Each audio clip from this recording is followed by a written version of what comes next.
Away for another Vaughan boundary. Well, he's a great fieldsman, Philip Tufner. He often falls over and he's brought it into his batting as well.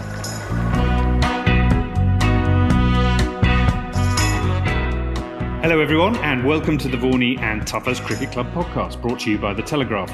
Ben Wright here again, and I'm joined by Mike and Phil. It's a role reversal this week, the two guys who returned from their holidays, but I've made it out of the UK just in time to avoid some of the train strike. In the world of cricket, Jos Buttler is still awaiting his first series win as white ball captain. After squaring the ODI series with South Africa on Friday, England were forced to settle for a draw after the decider was rained off at Headingley. The result is a frustrating one for Buttler, but he'll have no time to dwell on it. Up next for his charges is a T20 series against the same opposition beginning on Wednesday evening.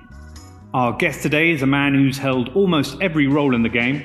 Player, coach and now esteemed broadcaster. Delighted to say we'll be hearing from the great Ravi Shastri shortly. He caught up with Mike to discuss his career, the current state of the game and what he thinks the new era of Test cricket in England under the guidance of Brendan McCullum will mean. And we'll be discussing a record-breaking innings by Sam Northeast, who hit 410 not out for Glamorgan in the county championship. All right, so Mike and Phil, you are back from your holidays. I hope you're nice and rested. And I think we crossed each other in the air because I flew out to Cyprus last night. No, well, lovely, mate. No, I had a lovely, relaxing time. Can't you tell? Look at my lovely tan. I bet you're going to have some lovely weather. I think there's a heat wave on its way to you, Ben. So put plenty of sunscreen on, mate.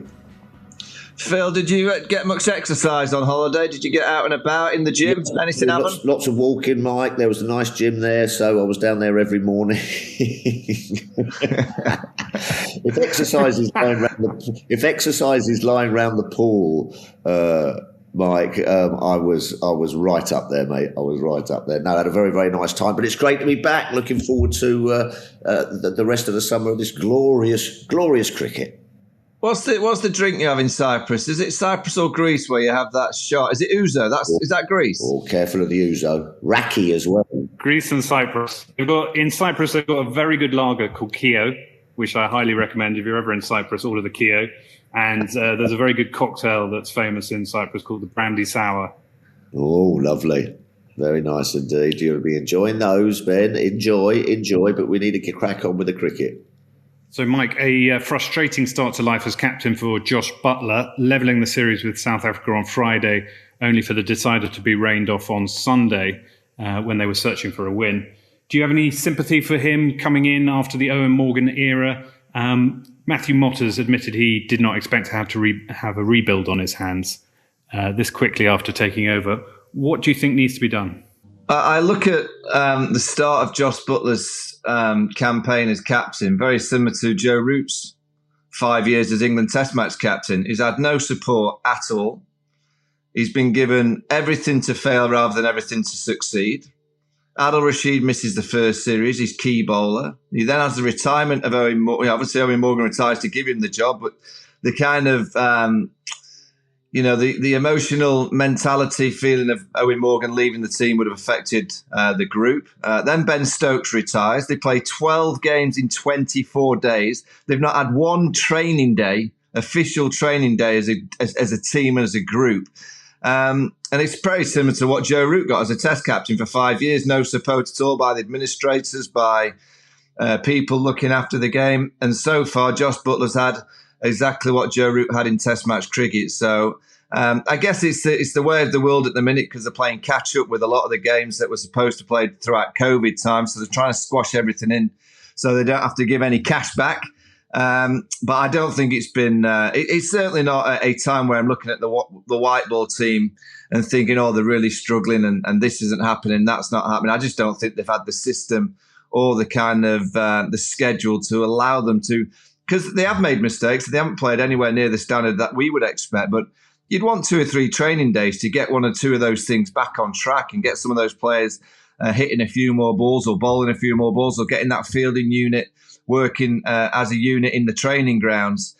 So I don't think he's been given much help at all. So I think it's very hard to judge him so far of what he's delivered. He'll get judged in a few months' time in the T20 World Cup and obviously in a year and a half's time at the 50-over World Cup. But his scheduling for his team will be very, very important. So the administrators need to help him out. Mike, everyone thought that it was going to be quite a seamless sort of transition, didn't they? Jos Buttler, okay. Morgan moves aside. They've got the new coach as well. How do you go into a dressing room, even if you've been there, and you're one of the best players, white ball players in the world and everything? How do you then try to stamp your own authority on something like the team and what have you? What will he be looking to do? Because it has been a little bit sort of confused and a little bit frustrating. Yeah, I mean, he's just got to be himself. He has captained in the past and he's done it well. So he's just got to be himself. But once you're the official full captain, every ounce of every minute that you are around the group, you're being watched, you're being studied. Everyone's looking to see, are you different? Are you acting differently to when you were the standing captain, to when you were just a player? I always say in captaincy, you have to have that moment in front of the group where you dictate exactly what you expect. Ooh. You have to have that moment where you say to the team, this has been Owen's time, now it's my time, and this is exactly what I expect from all of you. And it might be different to what Owen Morgan did. It might be the same, I'm not too sure. But Jos Buttler needs to have a moment where he gets the whole team together and he sends the messages to say, this is the style that we're going to play. This is the kind of mentality that we need. This is exactly what I expect of you. But I want you to be yourselves as well. So, he may have had that moment. He might have had that kind of speech in front of the group. But I do look, there's one decision that was made at Old Trafford where Joe Root went to number 4 and Phil Salt went to number 3. And understandably, that got quite a bit of criticism. I just don't think you ever shift Joe Root from number 3. I just don't understand why you'd ever want to move Joe Root from that number 3 position in 50-over cricket. Yes, it was a bit reduced because of the rain, but I just think if he's in the 50-over game, even if it gets reduced, he has to bat at number 3. Other than that, there's been a bit of swapping and changing. You've got to think there's no Mark Wood, there's no Jofra Archer. Adil Rashid didn't play against India. Ben Stokes is out of the way. So I think Matthew Mott said he didn't realise there was going to be so much of a rebuilding job so soon into his reign as England coach. I don't think there's a rebuilding job, Phil. I honestly don't. I think there's enough there to make England very, very powerful and continue to be very, very powerful in white ball cricket. You talked about the number of bowlers that are missing, but actually the bowling's been pretty good. And to Reece Topley in particular, you mentioned Rashid. He bowled well in that truncated game. It seems to be the batting that's misfiring. So how will England sort that out? Yeah, just a quick question. Just a quick an answer about the bowling. I think you're right. I think they've done wonderfully well. Delighted for Reece Topley as well. Had all that history of injury and worry, and is he going to get back into the side? I think that at this stage, people have now got, as we were talking about Jos Buttler, sort of really help him out a little bit and stick their hands up and say, well, listen, I'm going to really kind of look to cement myself in this side and make me undroppable. And I think Reece Topley's come in and done that wonderfully well bowled, really well bowled with good pace, good hostility. And as you say, the likes of all the other bowlers that have done pretty well. With the batting, I think they've just got to help the skipper out and just say, right, listen, you've asked me to do this role and this is what I'm going to do, and hopefully it'll take care of itself. Listen, they've got so much talent in that batting array. They've got to get the balance of the side right, and then, as Mike was saying, just let them go and do their thing. But it does take a little bit of time. Even if they're fantastic, they've got such a deep pool of players to pick from. This is the time where they've got to help him out a little bit as well. Make that transition as easy as possible. Yeah, but I think what's happened is that if you look at Test cricket, the red ball for the last 5, 6, 7 years has done plenty. And to try and play the expansive game against the moving ball is very, very difficult. And in the white ball game from 2015 right through to the World Cup in 19, the white ball has done nothing in the UK, so it's allowed them to play that expansive fashion. This year, it's been roles reversed, where the red ball's not done anywhere near what it has been doing. And the white ball, for whatever reason, has done a lot more than what it has been doing for the last few years. And I think the one area of England's white ball team that I think can be improved, and that goes back to when they won the World Cup as well, is I don't think they can be a one-trick pony. I think they can assess conditions. And I think, particularly over the last few weeks, they've tried to play that aggressive style every single game, where necessarily 280, 300 maximum has been, a huge score in the conditions that they've been batting in this year. 3 years ago it was 400, 350, 400 because the ball was doing absolutely nothing. If you look at England's kind of bedrock of success, it's been opening partnerships, Joe Root really consistent at 3, and it allows the firecrackers to come in to exploit the last 20 overs. England consistently been losing 3 and 4 early wickets because they've been going so aggressive against the moving ball too soon. So the one thing that I think Jos could improve upon in this team and this group is just be reasonable and take egos out of it and understand that when the ball is swinging and seaming, it might only be for 8 overs, just see it off. Just get rid of it, because then you've got 42 overs of the ball not doing as much, and you'll still score 300, 320 because you've got the power. But don't allow the opposition 3 or 4 early wickets, because that is the only way we play. Yes, if it doesn't do anything, be aggressive and have the mindset to be aggressive from ball 1. But if the ball starts swinging around a bit and seaming, I think it's more reasonable and smart cricket to go, okay, it's moving for a bit, let's just play. Let's just get in, and then we'll maximise the last 40 overs when it's not doing as much. Yeah. It's an interesting point, because the World Cup final in 2019, the ball did do a bit, and England had to be circumspect. And everybody remembers the drama at the end of that, but they actually had to sort of back their way through the overs to get there. So the last regime had that in them. This one needs to develop it. Yeah, a little bit. But I think, we've also got to praise the fact that for the last few weeks, white ball cricket is, it's under a lot of pressure, particularly a 50-over game. You only have to listen to Azim Akram, who's getting rid of 50-over cricket. That's created a huge amount of debate. I'm with him. I think something has to happen in the world game. Ravi Shastri, who's a guest on this week's show, he's wanting to get rid of bilateral series to allow these franchise leagues around the world a bit more space, and also it gives players a bit more time to breathe rather than just cramming them with cricket all the time. But over the last few weeks, I've actually quite enjoyed the 50-over game because it's been a balance between bat and ball. Yeah. It's been a contest. It hasn't just been where the bowler runs in and the ball just flies into the stand. The batters have had to think. They've had to work away. They've had to play a little bit smarter. So I have liked the fact there's been more of a bit of a balance between bat and ball, Phil. Yeah, and I think that's the only way that it can work. As you say, we're talking to Ravi Ashwin, you have to have those sort of, mood swings in a 50-over game. You've got to have that sort of period of time when people have got to get stuck in a little bit. And I know everyone thinks it's boring and things like that. And as you said, we have been talking a little bit, is it going to give 50-over cricket? But I can't see it. I just can't see it. How can you get rid of 50 ODI cricket? You just can't. But where are you going to play it, and how are you going to play it with all these leagues, all these T20 competitions? There's only 360 odd days in a year. Oh, I know, Mike, but I mean, you just can't then just go right 50-over cricket with all that sort of, people still love it. Well, they do in England. I'm sure people love it in England. I mean, look at all the crowds that were there and watched the ODIs against South Africa. You know what I mean? So I'm not quite sure how they're going to do it, but I think there is still space in the game for it. We were talking when we thought that Owen Morgan was going to retire early in the summer about him leaving the team and giving Jos Buttler space to develop his own captaincy. He obviously has, but he is a pundit as well, and he's obviously there on the periphery of the team and around. Do you think that that's a problem for Jos Buttler? No, it shouldn't be. I mean, Owen's got to earn a living. He's got to go and work. So, well, if it's a problem, it's the only person that the problem is Jos Buttler, because it shouldn't affect him. He's a senior pro, and I'm sure it isn't affected him at all. He's just going through one of those periods as no, and I wouldn't say it's because of his captaincy. The team and I will state straight away, when you're just on this conveyor belt of just playing, and that's all you do is play. Every game doesn't feel like a big event. No. There's no build-up. There's no aftermath. You just get straight back onto the treadmill and you go again.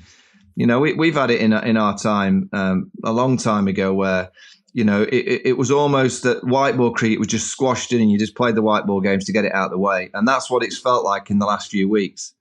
If you look at England since 15 to 19, white ball cricket was put right at the top of the tree to try and get them to win the World Cup. And I know Rob Key's made the statement that it's all about the test team at the minute, but England have a good enough group of players across the board to be successful in all formats all the time. Let's not just be a nation where we can just be a test team and then a white ball team. And although the test team needs a bit of loving, so we're going to kind of put the white ball team to one side. We've got the structure, the coaches, the players, everything around our game in the UK should be geared towards making sure that every format of the game is strong at the same time. And it should be.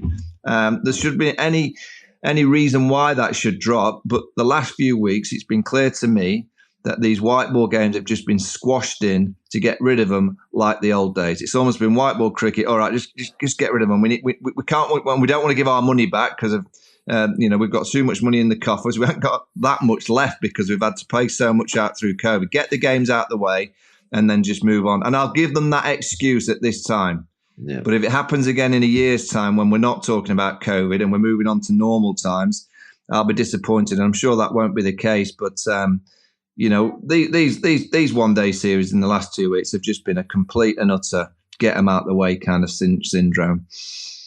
Yeah, we've now got the T20 series against South Africa. Do you think England will be able to get themselves back into form in time for the World Cup?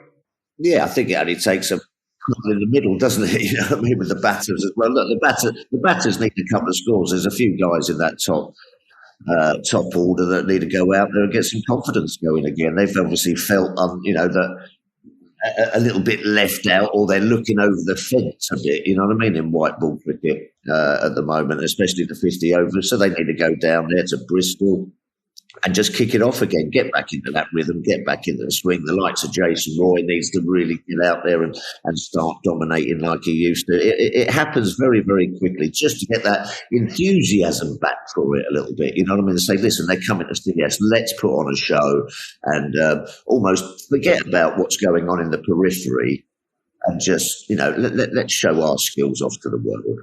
And as soon as they start getting on that roll, that comes back very quickly. Yeah, I mean, if you look at English cricket over the decades, generally, when a team's doing well, you're looking at the captain and coach, the combination. You go back over the last 20 years, when England have had success, they've had really good combinations with the captain and coach, and you can clearly see that those two are very aligned and very driven and also have very good principles of exactly what they want the team to be like and play like. You look at Owen Morgan and Trevor Bayliss, very aligned, absolutely clear in what they wanted the team to deliver. Look at Ben Stokes and Baz McCullum. It's a clear message. I think we're waiting at the minute with Matthew Mott and Jos Buttler for that combination to just find a little bit of camaraderie, togetherness, whatever the words are. We're just waiting for that moment. And it's harder because they've been successful and they're coming on the back of the white ball team, having a lot of success. So it's always harder when you're taking over a team that we're expecting to carry on with the success. It's easier when you're taking over a team like the Test team that has been pretty much at rock bottom, because you can see clear improvement very quickly. It's going to be hard for Matthew Mott for us all to see an improvement quickly because there's not that much of an improvement required. So I'm intrigued to see how that combination of Buttler and Mott get this white ball team kind of rocking and rolling again after it's only a small blip, but just after seeing them the last few weeks, they've not looked like the well-oiled unit that we've been so used to watching in the last 4 years. Yeah, it must be difficult for Matthew Mott, actually, as you say, Mike. But he was almost sort of brought into the role, wasn't he? Just to keep the thing ticking over almost, wasn't it? It must be difficult for him to try and sort of stamp his brand of play because they've been up there so much, you know what I mean, right at the top of their game. Yeah, I mean, how do you stamp your authority and your brand on a team that are the world champions? Yeah, I know. But ultimately, they're not the world champions in T20 cricket. They lost in the semi-finals to New Zealand. So, I think, and clearly the World Cup is the T20 World Cup this year. I think he's got to stamp his kind of method onto the T20 team because he can sell a lot of improvement to the T20 team because, they lost a semi-final to New Zealand. They should have won easy. Their death bowling was poor, and it's the death bowling that's been a problem for the T20 team for a while. So there's improvement there. I guess with the batting and it's more about combinations of where people bat, we could see a difference there in the T20 game. But I think he could stamp his authority quite hard on the T20 team. The 50 over team, that's almost like you wait a few more months before you start giving that a bit of love. And it's all about trying to make sure that England arrive in Australia with a chance of winning the T20 World Cup. And, Matthew Mott knows conditions down under better than most. I would think that's probably one of the reasons he got the role, because of his experience of coaching around the world, knowing all the different conditions. So I'm intrigued to see what he does with the T20 team, starting this week against South Africa. Well, last week we heard a very brief snippet of an interview that Mike did with Indian cricket legend Ravi Shastri. We're delighted to be able to bring you the full interview today. He's spoken at length about his amazing career as a coach and now as a broadcaster. He'll also give us his take on the future of the IPL and why he thinks the England Test side is in a good place with the combination of Brendan McCullum as coach and Ben Stokes as captain. Ravi, welcome to the Vaughany Tuffers Cricket Club. You do realise you've signed up to a team. This is a club. It's not just a podcast. You're in a team now. You know that. What you'll like about it is we're quite social. So we don't play many games. We just do drinking sessions, and we drink lots of wine. Now tell me, Rav, you've been a player, captain, broadcaster, Indian cricket coach. Which one's the best? I think we all have our moments in each one of them. When playing the game was probably the best because, you're playing for a country, you're playing out in the open, it's live, you've got things under your control like the bat, ball, and you have the ability to do things. Broadcasting is fun. Once you finish the game, it's living in the moment, trying to add value to a picture that's already been seen by millions and, taking it from there. But again, you have a mic that you can control. But the toughest and the most rewarding, the most thankless of all the jobs is probably coaching. Because once the team is out in the middle, you have nothing under your control. It's the players who go out there, do the job. You can just twiddle your thumbs in the dressing room and that's it. You can get frustrated if things don't go well. You can be overjoyed if the team plays to potential. So, and with it comes a lot of, the stakes are high when you're coaching because especially a country like India, which has a population of, 1.4 billion only, you're judged every day of your life. Every day of your life, you're judged. There are fingers pointing. If the team does well, you get the accolades. If the team does badly, you get a smack straight, where it hurts the most. So it's tough, but it's rewarding if, things go well. Rav, how do you deal with that? You mentioned the 1.2 billion, you mentioned the constant kind of media scrutiny, digital scrutiny, online social media scrutiny. Yeah. How do you deal with that? I think you got to have a skin that's as hard, as tough as hide. And probably, really not look too much into it. Like when I was the coach of India, I really rarely bothered about social media or things of that sort. I would just post. Then after that, the trolls, the polls, I'm not bothered. Because one day you could be in pole position, the next day you'll be in troll position. So, that's all. It goes with the flow. So you've got to be tough. You've got to know what your mission is. What your goals are over a span of time and focus on that. If you're going to focus day to day as to what people say and what the people expect, you're in trouble. And this modern era of Indian cricketers, their social media following is into the millions. They've got millions and millions of followers. How do they deal with it? Are they strong? Have they got that thick skin that you mentioned? Not all of them. It takes time. So you must realize, compared to our time, Michael, probably my era in the 80s, none of this was there. And, it's difficult for the modern day player. Though having said that, social media is part and parcel of his life now. You got to embrace it, but embrace it in the way you want, whilst you're playing the game so that it doesn't affect you. Because it can affect people. Let me assure you that, people who like to look at it every day in, day out as to what comments people make. If you're going to go down that route, then expect some harsh stuff and expect some reality to kick in, and which you may not like. So the ideal scenario would be when you're playing the biggest games, or when you're playing at the highest level, try and balance it out where you don't have to look at it every day. At least when you're playing the big games, focus on the game. Yeah, I mean, and let's go through. I mean, you're coaching, last few years, you've had some incredible highs. Tell us a bit about the highest moment that you had as the coach. I think nothing beats Australia. I mean, to win twice in Australia. I mean, you had plenty of highs. When you have a ratio over a span of 7 years, when you look back and you think you won, close to 70% of the games across all formats, that's incredible stuff from the team.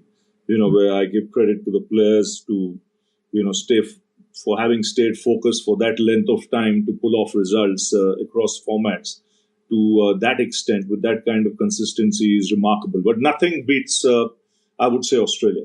Australia is paramount because it's the toughest place to play cricket. You always go there as underdogs. No Asian team had won there for 70 years. And then you go out and pull off 2 wins in 3 years, which is unreal, because to do it once is big, but to go back 2 years down the line, normally teams go back after 4 years. But to go back again after 2 years and to play that same attack, which is a formidable attack, probably one of the best attacks you will get in Australia, to beat them twice was unbelievable. And just go, I mean, the first time was the time when David Warner and Steve Smith were just a little bit on the naughty step at that stage. But the second time, everyone was there. How did you do? You 1-0 down, you get bowled out for 40 yards at the Adelaide Oval. How are you leading that side to give them? And Virat goes home for the birth of his first child. How do you give them the belief as a coach to go on and turn that series around? First of all, thank you for adding 4 runs. It makes me feel better. 36 and take it to 40 feels better. But I'll tell you what, no one spoke, Michael. No one spoke that day. I mean, what can you tell the boys? Because we dominated the first 2 days of the test match. So that was the positive we took out, in subsequent team meetings. We took the lead. We were 40 runs ahead with 9 wickets in hand. And then next morning to go, and you don't play and miss. Everything you play at, you get the edge. I've never seen so much of playing and nicking in an hour of cricket. An hour and 15 minutes, we were smashed. Literally 36 all out. When people talk of wickets falling like 9 pins, they were 9 pins that day. That went dum dum dum dum dum. And before you could bat an eyelid, before you could say Jack Robinson, you were bloody, all the guys were in the hut. And, 36 all out, 80 to get, and Australia finished it before lunch. I mean, you cannot get to when they say getting down to rock bottom, that was rock bottom. 2 and a quarter days, you're smashed after dominating 2 days. In one session, you're blown away. Now, what do you tell the players? You don't tell them anything. Just take the positives. We had a great dinner, a laugh that evening. Where I had to speak. I did what I had to. But then we took it up over the next couple of days. And in Ajinkya Rahane, I had a very, very, very capable leader, in the absence of Virat. Virat going back, that was a massive blow. But then to pick up the threads from there and then come back in that fashion, that too in a Boxing Day test match in front of that crowd, was as good as it will ever get. To come right back and throw the punch and knock out Australia at the MCG was unbelievable. I mean, that really for me was the series, because, once you did that, the kind of belief in that dressing room was, we've got the number. Yeah, we've got their number here. If we can just hang in, and play some tough cricket, we could probably, pull off another one. Yeah, and then you go to Sydney, there's a bit of controversy around the game, and then you bat out for the draw, Ashwin. Remember Tim Payne giving a bit of chirp from behind the stump? It got quite fiery in Sydney, didn't it? Yeah, and that's what you expect in Australia. The boys knew very clearly. I told them from the outset, remember when you go to Australia, you can only improve your vocabulary. So, just be prepared for whatever you get and, just give it back. If one is thrown at you, give 3 back. 2 could be in your language, 1 in their language, but don't hold back. You're not come here to hold back. You're not come here to play marbles. You're not come here to fill, numbers here. You come here to beat Australia. And the only way you'll do that is by looking them in the eye and playing, as hard cricket you can play. And then you go to Brisbane. I mean, it's their fortress. No one wins in Brisbane. I mean, you mentioned Brisbane to England, Ravi, and we all start shaking. We've no idea how to win in Brisbane. And yet you guys managed to chase down that total on the last day with Washington Sundar, Rishabh Pant, just playing incredible cricket. Unbelievable. I mean, nothing was said. We just said, I remember in the huddle me saying, listen, man, this is the last day of the tour. It's been an incredible tour. Irrespective of what happens, this tour will go down in history as one of the great tours, especially in the circumstances you guys have played. I told you at the beginning of the tour that, in the conditions, there's a lot of empathy that's going to be shown to you guys because of the COVID times. But remember one thing, in adversity comes opportunities. Now, this is the day. This is the last day of the tour. Don't worry about the end result, but just enjoy the day today. Just play as hard cricket as you can. Don't give up. Just play, normal cricket for the first session, and we'll take it from there. But what unfolded in that last session of play was unbelievable. The kind of guts that was shown by Pujara, the knocks that he took, the bowling was fiery, and that attack, that Australian attack. My word, there's someone like Pat Cummins. He's one of my favorite cricketers, around the world game. He just came into you, just tore into you, even in that last day of the series. Every spell of his had the kind of intensity that, you just admire sitting from the outside. But our guys didn't give up. Puji took the knocks. Rishabh had the audacity and the, spunk to pull off an innings of that kind. And it was, overwhelming stuff. And, we were on the flight next morning and the penny had still not dropped. It took a while. I think now the guys will realize, 6 months, 1 year down the line as to what they achieved in those 3 years. To win in 2019, then pull off a heist, I would say, at the Gabba. It was like, desert, it was like, towards the evening, towards sunset, serious robbery happening in a palace. And the guys... Yeah, it was just, guys storming in on horseback, stealing all the bloody jewels and disappearing. It was magnificent stuff. Great series, probably, that's something I'll never forget. And did you open a mighty fine bottle of Australian red wine to celebrate that? Plenty. It didn't stop. At night, it didn't stop. It didn't stop on the flight. By the time we were 4 hours into the flight, you didn't know where you were going. But... it was one heck of a series there.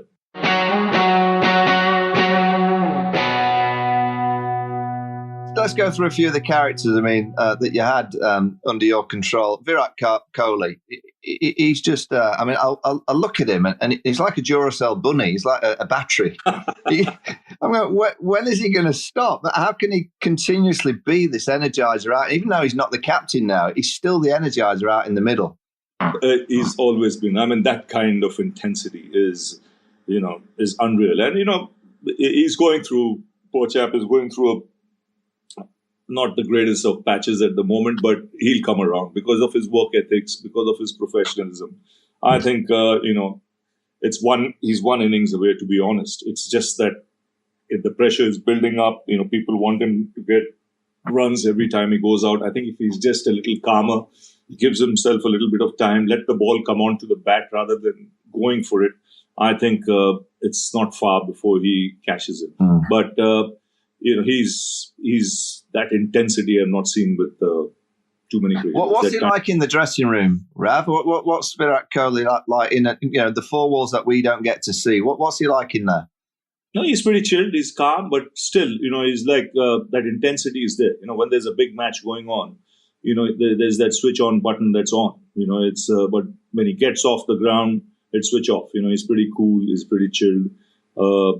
Pretty relaxed. With things that are happening, which is very good. And let's go on to one of my favourite cricketers in the world, and he was there with you in Brisbane on that last day, Rishabh Pant. Tell me. So I've met him a couple of times. He looks the kind of player and person I want to be in his team. I want to play with him. I love the boy. I just love the boy for just what he brings to the table. And just what, like you would say, the doctor ordered for the modern game. That kind of exuberance of youth, that ability to enjoy himself in the middle and express himself, the way he does, is fabulous for the world game. Where he'll put bums on seats, every time he's out there, and they want to watch him because there's something different that would that can come out, and he's someone you got to handle also, pretty carefully, because you don't want that natural ability and instinct to go away. It's just slowly but surely letting him mature on his own, like he showed on this tour of England with that 100 in Edgbaston. But otherwise, you let him. I hardly had to say anything to him in all the years. Just once I remember telling him in 2019 when he kept slogging Nathan Lyon. And I told him, you're one of those few batsmen, before you go out to bat, you're 30 not out, because the field is spread out. So just knock it around, get that 30, and then take it from there. And that day he got 159 at Sydney. And the next time I spoke to him was again in Sydney, when he again slogged. This is 2021, and was out for 97. So after half an hour, I went into the dressing room. He was sitting there with his head in his hands and, looking at the television. And I looked at him. I said, never mind. Such things happen. The only issue is Pujara has hit 7 boundaries in that half an hour. So can you imagine how many runs you could have got there, after 100? And I told him, I'm getting bored now, the way you're getting out. You're slogging, getting out in the same. I'm getting bored. Show me a different way of getting out. Don't keep slogging. Do something worse than that. Do a reverse sweep or something like that. Try something different and get out. Don't. And he looked at me. Now, that's an idea. The eyes, really flashed and said, that's a good idea. And lo and behold, he goes to the Gabba, last day of the test match. Every shot in the book, in the chase, everyone's heart jumping in the dressing room. He didn't care. He just finished off the game. That's brilliant. And for me, Jasprit Bumrah, the best bowler in the world across all the formats. You agree with that? Yeah, I think so. I think so, for just the skill. I mean, there are one or two around. There's Shaheen Afridi, who's very good from Pakistan. But Bumrah, for the consistency he's shown over the last 2-3 years across all formats, you got to give him the tag, because he has this ability to change test matches. Like he did at Lord's last year. He did it at the Oval. In the last series, and the skill that he showed again at the Oval, in the one-day game was fabulous. To get 6 wickets is one thing, but if you look at how he got those 6 wickets, there was swing there was seam there was Yorkers being used, short ball was used to good effect. So he has the whole variety, he has the confidence, and what many people don't realize, he can suss out a batsman very quickly. He knows the strengths of a batsman and can set up a batsman, quicker than a lot of other bowlers. So he's got that good cricketing brain there. Rav, I'm going to give you another job. You've had every job in the game. I'm going to give you the job of the boss of world cricket. So you're in charge of the world game. What are you going to do with test matches, 50-over cricket, T20 leagues, T20? There just seems to be so many formats and not enough time. What are you going to do with it? I think the main issue would be, I would say, is balancing everything out.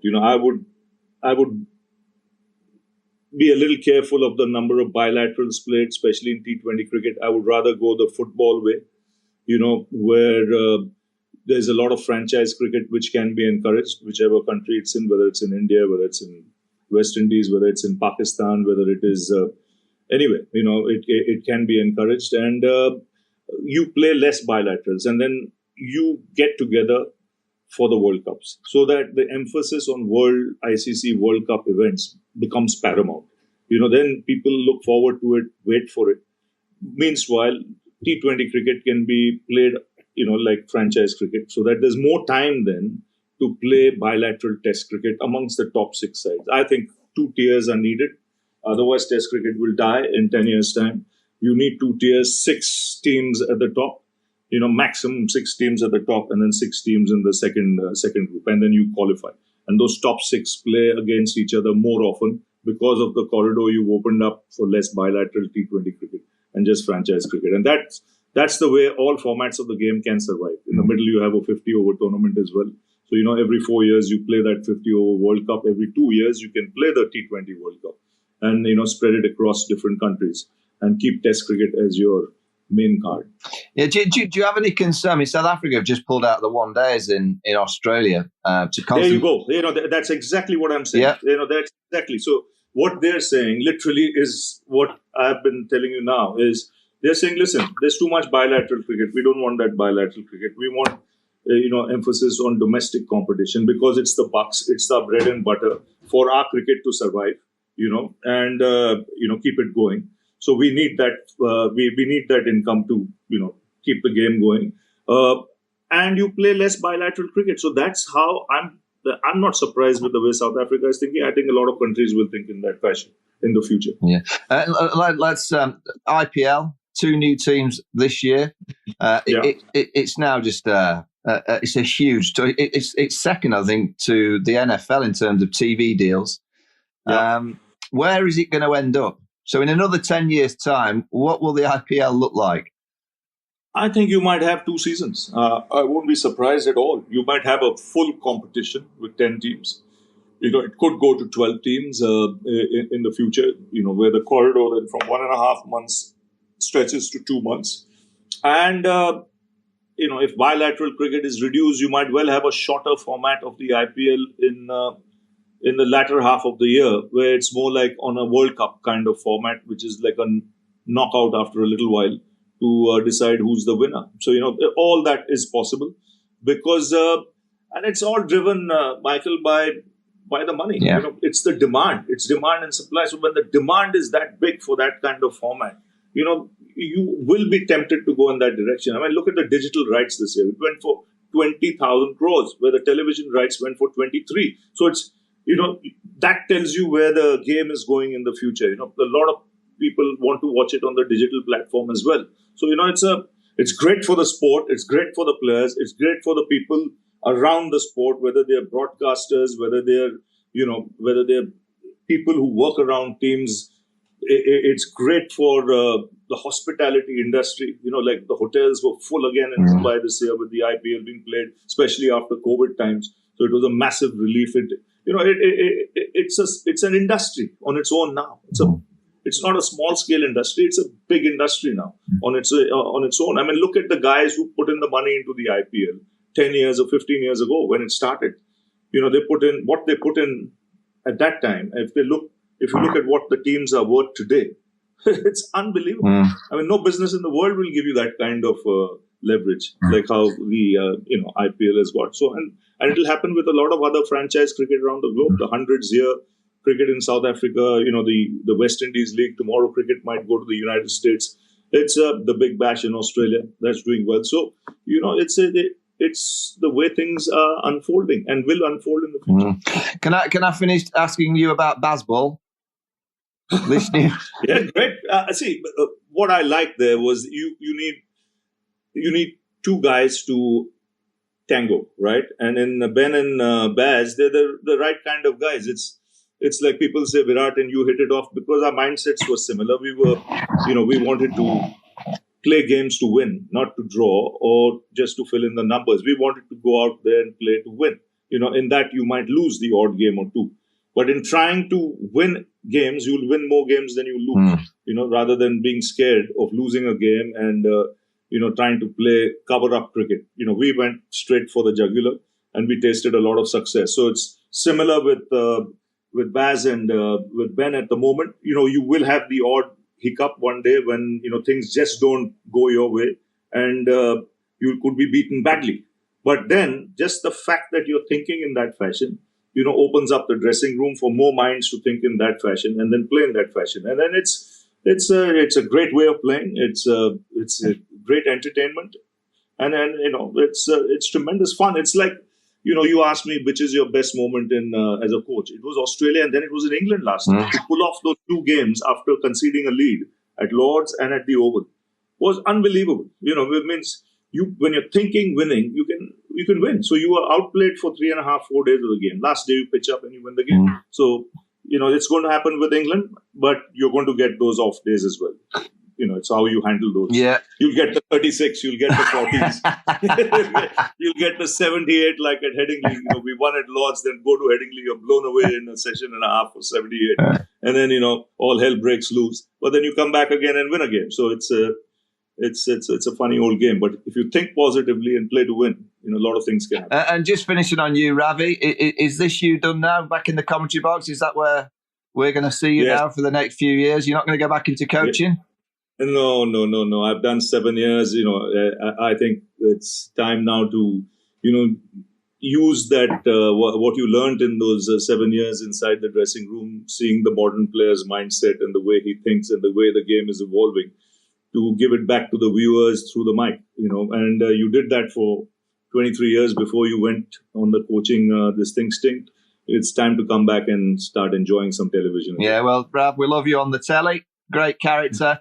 Welcome to the Vaughany Tuffers Cricket Club. We've got Ravi Ashwin as a spinner, Tufnell, yourself and me. So we've got 4 spinners at the minute. But if you'll notice, most of our guests are very social. David Gower's been on, very social. Rob Key, very social. Yeah. We've got a team that will travel to all parts of the world and have some fun. Right. Well, that's the way to go. Get around the globe, entertain people, with whatever you have to say, and have some fun. That's the game. That's what the game is taught you. Brilliant, Rav. Thanks for coming on. So great to hear from Ravi there. Huge amount of expertise in the game. Fascinating what he was saying about IPL, that it's been great for everyone, great for the game, and also has more room to grow, Mike. Yeah, I mean, I love Ravi. One of the great voices, characters, can fully understand. Brilliant. And I can fully understand how he got the best out of that Indian side. And for them to go and look Australia in the eyes twice and beat them in their own backyard under Ravi was extraordinary. But again, I get it because of the character that he is. He's absolutely right about the IPL. Whether anyone agrees or disagrees, whether particularly in the UK, CEOs, chairmen, county board members, county fans want to think that the IPL is running cricket and dictating. The fact of the matter is, it is. It is. The franchises are now worth $1 billion. There's the Mumbai Indians are now in the UK, and they're called the Reliance team. They've brought 25 players who are all young Indian players, and they brought 2 or 3 of the young South African players to the UK to get experience. And I met one of the youngsters the other day, Dale Brevis from South Africa, and he says it's like a military operation. He says you get absolutely everything. This Mumbai Indians franchise is going global. They're buying South African teams. They're investing in the Caribbean Premier League. They'll want another window for potentially a Champions League. So at the minute, the IPL is around 2.5 months. In our lifetime, Phil, Ben, I would say, and I would be amazed if the IPL didn't take over 4 months of the year. I will be amazed. Because I think there'll be more teams. And I think eventually, and again in our lifetime, I think there'll be 2 leagues. I think there'll be a first division, second division in the IPL eventually. Not saying at the minute, but eventually they'll get to a stage where there'll be plenty more teams that come in because of the value of these franchises going so high and over $1 billion. It's now looking like a real investment opportunity. There's a lot of high-end business people who are very, very successful that are cricket fans, but not necessarily huge fans, that are investing into the IPL. So it's here to stay. It will get bigger and better. And I think Ravi Shastri is absolutely spot on. Given that it's here to stay, given that it's expanding, what do the national boards do? Because they can't beat them, so they're going to have to join them. So how do they accommodate the IPL, work with the IPL to ensure the greater good for the sport? I'll be honest, and maybe it's happening behind the scenes. The 100-ball tournament in the UK is a tournament that at the minute the ECB own the teams. I would franchise those teams and get high-end business people and offer the likes of the Mumbai Indians, the Chennai Super Kings, the Delhi Capital owners to buy into owning the 100-ball teams. By doing that, you're getting a huge amount of Indian investment. The 100 would travel across India through broadcast a lot better than it. And it's already doing okay, but I think it'd be even better and bigger. whether people like it or not, the majority of money invested in cricket globally comes from India. They're obsessed with the game. They're absolutely passionate about cricket. And I would be opening up potentially another couple of 100-ball teams, and I'd be trying to get investment from outsourced or I guess people that are necessarily not involved with the game at the minute to try and build franchises in the UK. Sounds like they're going to take over the world, Mike, IPL. Well, it's more these franchises. They're so big and powerful and rich that, that they could, why can't the Mumbai Indians own part of the Manchester Originals? Yeah. By doing so, you might get a few young Indian players. You might get one or two of the old stagers come in to play in our league, which would be great for the 100-ball competition. The UK is a system where we're very traditional. We love heritage, history. It's fantastic. I absolutely love many aspects of that. But if you want to grow, you want high-end investment, and you want the people that are running these very, very successful franchises. Look at the Rajasthan Royals. It's a military operation, the way that the Rajasthan Royals are owned. And I'm sure Rajasthan would love to own or be part owners of a team in the 100. And why wouldn't you want to open up that opportunity to try and build your brand by opening up that kind of avenue of investment to people? It could be like a feeder club in football, the 100. Is that what you're saying, Mike? It could be like a crew. Well, I just think, again, Phil, what will happen in time, and I think it's kind of happening now, that you will sign a contract with the Mumbai Indians. Yeah. As a player, and they will send you to their teams around the world. Yeah. And it might be that you don't get in the IPL team, but I tell you what, you get in the CPL team in the Caribbean, and you get into the 100-ball team. But we don't have space for you at the minute in the IPL. But as a 20-year-old, we're going to bring you through, give you experience, and we're going to hope and we're going to buy into you, like these Premier League football clubs do. They loan out their players to teams. So why not loan out your players to teams that you own? I just think it's sensible. I think it will happen in our lifetime. Yeah, and he was talking about it expanding globally, said it could even crack the States. Do you think that's plausible? I do. Yeah, I think it's already happening, isn't it? Miami, yeah. I mean, in Miami, there's a huge expat Indian, Pakistani, Sri Lankan community that are obsessed with the game. So, yeah, there's T20s that take place there. Whether it cracks America, and it does, I watch a bit of the MLS, the soccer. Yeah, and it seems to be getting bigger and bigger every year. Whether cricket can do that, I guess T20 cricket has a chance, similar to baseball in a few ways, but it'll take many, many years. But you're talking about 20 years' time. Will it be a real success in America? At the minute, I would say that there's a possibility that could be a chance. Yeah, no, for sure, and that is the next thing that they will be thinking, isn't it? To go across there and actually try to crack that whole sort of that great big amount of money over in America. That's the next stage, isn't it? You can see that is the next stage. It's like Robbie Williams. You haven't done anything until you've cracked America. You haven't. I tell you what, you've done nothing in cricket until you get 100 in Miami. until you're on the honours board in Miami, on that board, 100 Miami. Yeah. Before we go, we've got to mention the county championship game between Leicestershire and Glamorgan last week. Yeah. I don't know if you guys caught it while you were away. But the Foxes got 584 in their first innings and still lost by an innings and 28 runs. Yeah. Sam Northey scored 410 not out in Glamorgan's total of 795 for 5. And then Glamorgan bowled Leicestershire out for 183. Yeah. Incredible scenes. I'll tell you something. I mean, that'll take a little bit of time to sink in for Sam Northeast, because you're out there, you're in the moment, you're playing away, you get your 100, you get your 200, you get your 400, and records are falling everywhere, and you kind of take that in while you're playing it and while it's happening.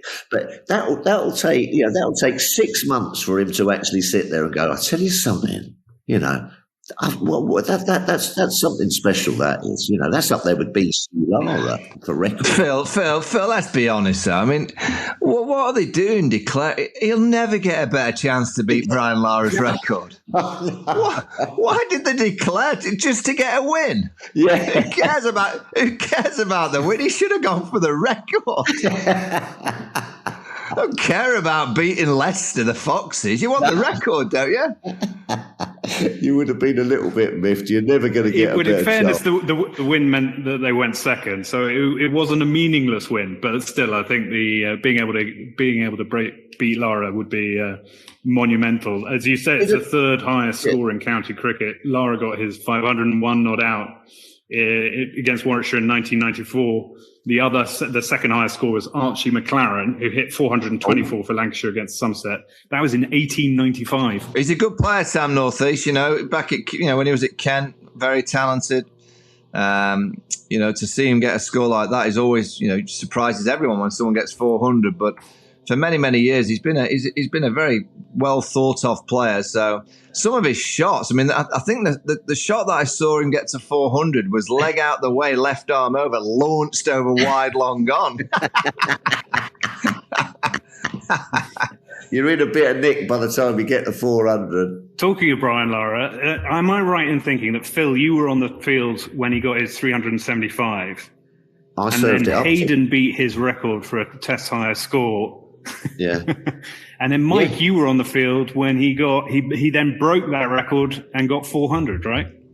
I was captain. Yeah, I was a skipper. Yeah, I've always said it that Ashley Giles was the smartest man in English cricket history on the morning of that first day, because he pulled out with a sickness and Gareth Batty had to play.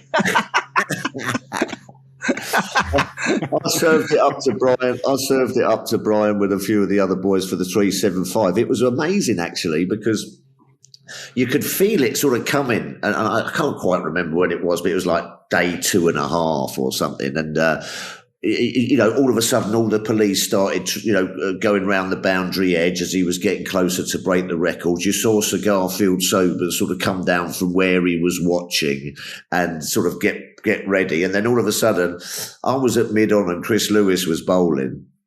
And he needed, I don't know, a couple or something like that. And Lewis turned to me. He said, I've got to let him have one here. And I said, well, you may as well. Don't bowl him one on off stump that you can just sort of, rock forward. He's been doing that for 2.5 days to us. A chanceless innings. So Lewis let him have one and he's pulled it away to the boundary.